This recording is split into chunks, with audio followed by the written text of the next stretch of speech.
Olá, sejam bem-vindos mais uma vez. Eu sou o professor Jorge Oliveira, professor de computação do Instituto Federal de Roraima, e estamos falando nessa disciplina sobre o conteúdo de análise de projetos e sistemas. Ainda no conteúdo de engenharia de requisitos, nós vamos fazer uma outra abordagem, tá? Sobre o mesmo tema. Bom, o que a gente precisa entender, né? O que é a engenharia de requisitos?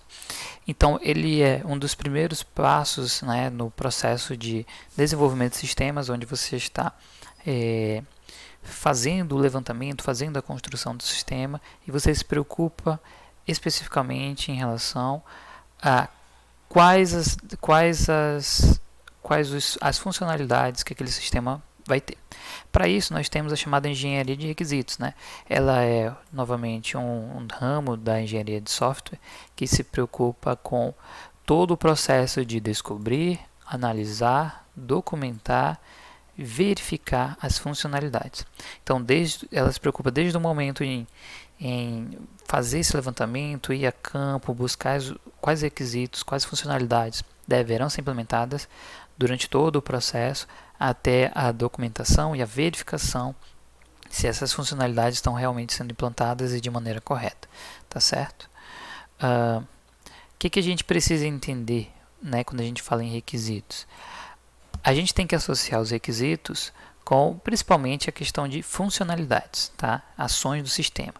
Mas se a gente for pegar e querer esmiuçar melhor, a gente vai ver que são os serviços que o nosso sistema fornece, tá? Ou que presta aos nossos usuários, e que eles vão refletir as necessidades dos clientes, né? Então, o meu cliente ele precisa de algo e eu preciso entregar uma funcionalidade para atender aquela necessidade. Então, logo eu estou tratando de um requisito, de uma necessidade, tá certo?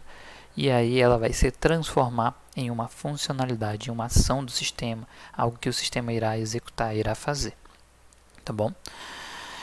Aí eu posso começar a desenvolver, eu posso sair implementando software sem antes me importar com o desenvolvimento dos requisitos? Claro que não, né? Então eu preciso entender esse processo, entender as técnicas, quais são, como classificar, para eu poder então dar continuidade. A gente costuma fazer a divisão mais formal em duas maneiras, né? Os requisitos funcionais, que eles dizem o comportamento do sistema, sistemas, ações, a gente vai ver outras características ali, então como o sistema deve agir, e os requisitos não funcionais, lembrando que eles não são opostos, tá? O funcional não é o oposto de não funcional. Quando eu digo que é algo não funcional, quer dizer que não vai ser uma funcionalidade diretamente específica, tá? Mas vai ter mais a ver com as restrições, sobre a maneira como os serviços serão oferecidos, fornecidos, e a gente vai associar questões de performance, arquitetura, desenvolvimento, questões genéricas, tá? Então, ali o que o sistema, cuidado quando a gente diz assim, o que o sistema não deve fazer, não são opostos, tá? Lembrando que eu posso ter um sistema, eu posso ter uma descrição funcional, só que na negativa, né? Então, quando eu digo aqui, ó, um exemplo, consulta de dados e histórico e diferentes graus de privilégio do administrador, tá? Então aqui eu estou tratando de privilégios de acesso, enfim. Um exemplo não funcional. O tempo de resposta não deve ser inferior a 5 segundos. Aqui eu já estou tratando da questão de disponibilidade, da questão de performance. Aqui eu estou tratando de uma questão de segurança, de controle de acesso. Esse critério também às vezes não é tão claro, porque dependendo do sistema, esse requisito não funcional vai virar um funcional. Então, quando eu digo, por exemplo, de um sistema de segurança, né, eu faço a questão de controle de acesso, eu vou pegar aquele requisito não funcional, esmiuçar em vários pedacinhos, eles vão acabar virando funcionais. Né? Um exemplo de um sistema de banco em que a segurança ela é muito valorizada, eu vou ter requisitos de segurança funcionais. Tá? Enquanto que eu tenho outros sistemas, que são sistemas mais genéricos, que não vão ter tanto impacto na utilização do sistema como um todo, eles vão ficar ali como requisitos não funcionais. Uma questão, por exemplo, é o tempo de carregamento de uma página ou de um processamento. Se esse tempo variar um pouco mais, um pouco menos, não vai ter tanto impacto, tá? E pode ser executado, dado continuidade no sistema.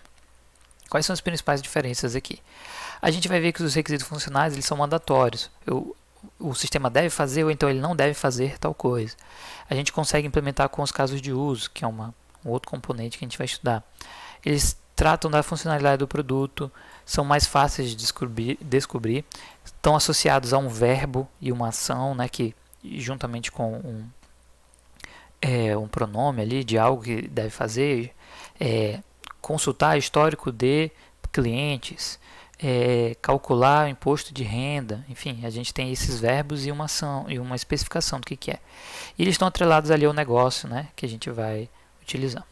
Os não funcionais geralmente eles não são mandatórios, são atributos características do sistema como um todo, são propriedades, né, características do produto, mais difíceis de descobrir de maneira geral, porque eles não são tão claros, a gente precisa entender o sistema como um todo, e são expectativas, algo que você gostaria que o sistema fizesse, de uma maneira geral. Tá? Beleza, então a gente tem aqui uma outra maneira de classificar, que é em relação ao nível de abstração. Como é que você vai especificar? Mais alto nível, menos alto nível. Mais detalhado, não tão detalhado. Quando a gente vai fazer mais detalhado, menos detalhado, uma linguagem natural, que a gente também vai utilizar diagramas, outras questões de visualização, a gente está falando dos requisitos dos usuários. Quando a gente está falando em um nível de especificação mais bem detalhado, tá? A gente está falando do nível de sistema, tá? Requisitos de sistema. Aí são funcionalidades, serviços, instruções, operações que a gente vai identificar. Um exemplo aqui. Um exemplo de requisito em questão de nível de abstração. Tá? Interface simplificada com uma curva de aprendizagem rápida, linguagem do programa em português e inglês. Então percebam aqui que a gente está falando de uma maneira que um usuário ele vai entender. Tem que ser rápido, tem que ser fácil, tem que ser em português. Né? Então você consegue dizer que isso daqui, um usuário, em questão de nível de abstração, está compreensível, está mais fácil. Então, a leitura disso aqui, digamos assim, é um nível de usuário. Não que a equipe de desenvolvimento também não possa usar. Mas quando eu falo, por exemplo, aqui, sistema redundante com tolerância a falhas RAID 5, né, utilização de código aberto, PHP, MySQL, Linux, eu já estou colocando termos técnicos e especificidades que já são mais utilizadas para os desenvolvimentos. Aqui é a questão da redundância. Né? Redundância, quando a gente fala em desenvolvimento de sistemas, banco de dados, backups, né? E você ter sistemas de recuperação de informação. Beleza, então a gente fala da análise de requisitos como um dos primeiros passos para fazer esse levantamento, né, de dados. Ela que se preocupa com o startar, né, do desenvolvimento do sistema, tá certo? Então, quando a gente vai se preocupar, o analista de sistema, o analista de software, ele vai se preocupar em ir atrás de grupos de pessoas, né, que precisam atender, precisam ter as suas necessidades atendidas, tá?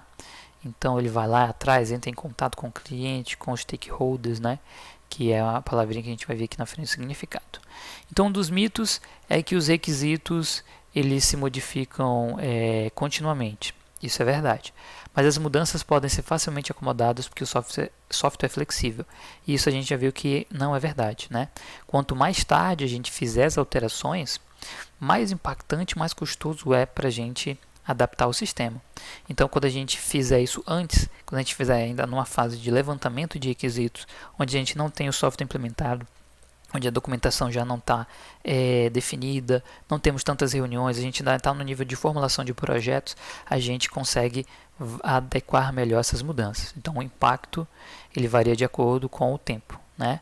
Então, mais cedo, menos impacto em questão de custo, em questão de desenvolvimento e tudo, e quanto mais tarde, maior é o custo, tá bom?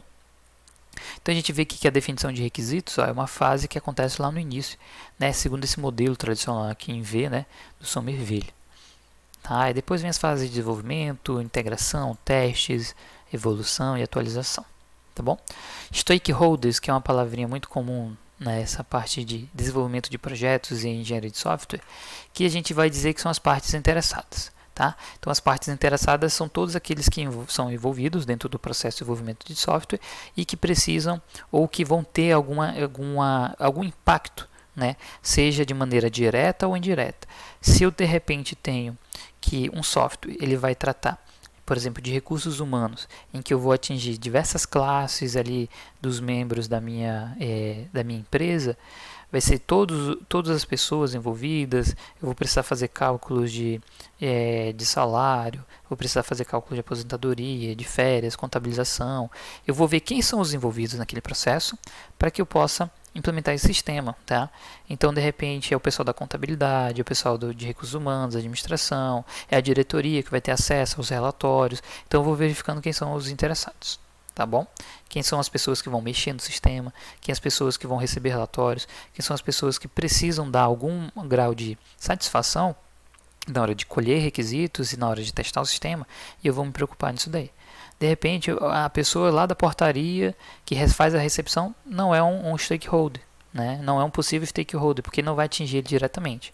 Ah, mas vai mexer em todos os membros, todos os funcionários da empresa. Ok, eles vão ser usuários indiretos, mas eles não vão ser usuários diretos. Talvez a gente não precise ouvir eles porque eles também não vão ter informações relevantes para fornecer, né, a nós desenvolvedores, tá bom?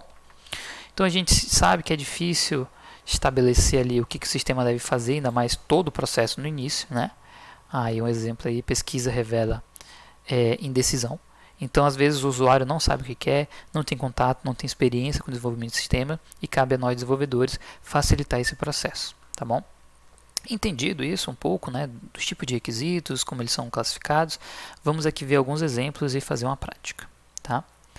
Então o primeiro teste aqui, primeiro exercício, são requisitos que se aplicam frequentemente ao sistema como um todo, indicando a restrição sobre serviços, funções, né, oferecidos pelo sistema. Então a gente viu aqui que são requisitos, ok, mas eles frequentemente são do sistema como um todo. Então a gente viu que a gente tem funcionais, não funcionais, usuários, de sistema e de domínio. Tá? Onde domínio a gente não trabalhou nesse vídeo em específico, mas a gente sabe que eles existem, né? Então, quando a gente está falando de serviços, estou falando de restrições, que geralmente são características do produto como um todo, eu estou falando de requisitos não funcionais. Tá? Próximo. Qual é a opção incorreta, né, levando em consideração a engenharia de requisitos? Requisitos de usuário expressam as necessidades do usuário a um nível alto de abstração. A gente viu que está certinho, né? Eu vou colocar numa linguagem mais simples. Beleza, está correto. A engenharia de requisitos é uma das primeiras atividades do processo de construção do sistema. Dependendo do nível do modelo de desenvolvimento adotado, querendo ou não, a gente vai precisar fazer essa coleta. Vou precisar aqui trabalhar a questão de requisitos. Eu posso estar com nome, com outra nomenclatura, mas isso aqui também está correto, né? Aparentemente está correto. Usabilidade, portabilidade, performance são exemplos de requisitos funcionais do sistema, né? Será que são? Vou deixar aqui na dúvida, né? A análise de requisitos compreende as etapas de elicitação, validação e registro de requisitos. A gente viu que quando a gente está trabalhando análise, engenharia de requisitos, são outros nomes que podem ser dados, a mesma coisa. A gente vê que, lembra lá no começo que a gente falou que é todo o processo, que é desde o levantamento até a entrega, validação, verificação. Então aqui também está aparentemente correto, né? Registro, a documentação. A lista de requisitos é importante para a definição da viabilidade do sistema. Então ele está dizendo aqui, como é que a gente faz a viabilidade do sistema? Como é que eu sei se o sistema vai dar certo ou vai dar errado? Eu preciso dessa lista de requisitos? Ela é importante para eu dizer se o sistema vai funcionar, vai ser eficaz, vai ser efetivo? Eu não sei em que critério de validade, viabilidade ele está trabalhando aqui. Mas se eu tiver essa lista de requisitos, eu vou ter uma viabilidade de software, eu vou conseguir analisar essa viabilidade de maneira mais efetiva? Creio que sim. Então, a alternativa que menos se encaixa aqui é usabilidade, portabilidade e performance são requisitos não funcionais, tá? Então, a alternativa incorreta é a C. Próximo, que é um pouquinho mais grande, mas a gente vai ver alguns tipos de requisitos, tá? Pergunta fala o seguinte, é correto afirmar que Vamos ver aqui. O sistema deverá emitir relatórios de compras a cada 15 dias. Ok, isso aqui, ó, deverá, verbo mandatório. O sistema irá permitir a visualização do campo valor, né? Só irá permitir. Então vejam que já é uma restrição, né? uma obrigação também, né? Só irá permitir. Tá? O sistema deverá fornecer diariamente relatórios. O sistema não poderá, então uma obrigação aqui também, ele não poderá excluir um fornecedor de cadastros.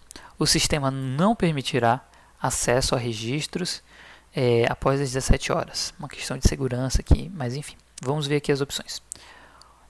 1 e 5 são requisitos não funcionais. A princípio, são todos requisitos não funcionais. Eu não estou enxergando aqui um requisito que vai se aplicar ao sistema como um todo, uma característica como um todo. Apesar da gente ter aqui questões de segurança, que geralmente são encaixadas em requisitos não funcionais, mas são coisas muito específicas, né? Controle de acesso a uma data tal, um específico, a um usuário, isso não se encaixa como o sistema como um todo. São todos requisitos funcionais? A princípio, sim.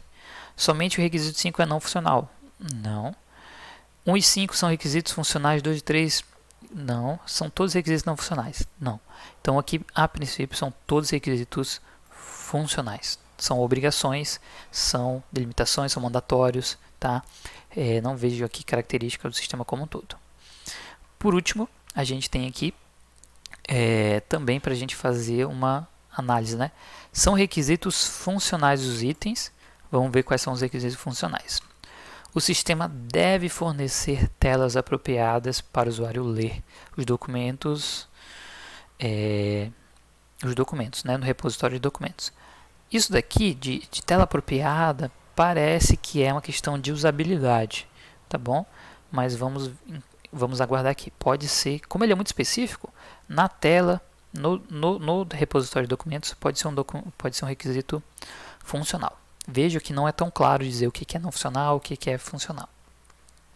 O usuário deve ser capaz de fazer uma busca, então é uma ação, né, uma funcionalidade, em todo o conjunto inicial de banco de dados ou selecionar um subconjunto na base deles. Então aqui parece um requisito funcional. Vou botar a letrinha aqui para a gente entender melhor. O sistema, a interface do usuário deve ser implementada com simples HTML, sem frames ou applets de Java. Uma tecnologia um pouco antiga essa questão, né? Não se utiliza mais essa questão de applets. Java é como se fosse um plugin, um JavaScriptzinho, uma instalação, né? Mas a gente já não utiliza mais isso daqui. Né? Um Flash da vida, antigamente Flash, né? Dificilmente a gente tem implantação aqui. Mas vejam que a interface do usuário deve ser feita de uma maneira simples. Então, está se adequando ao sistema como um todo. Então, aqui é não funcional. A base de dados deve ser protegida para acesso apenas de pessoas autorizadas.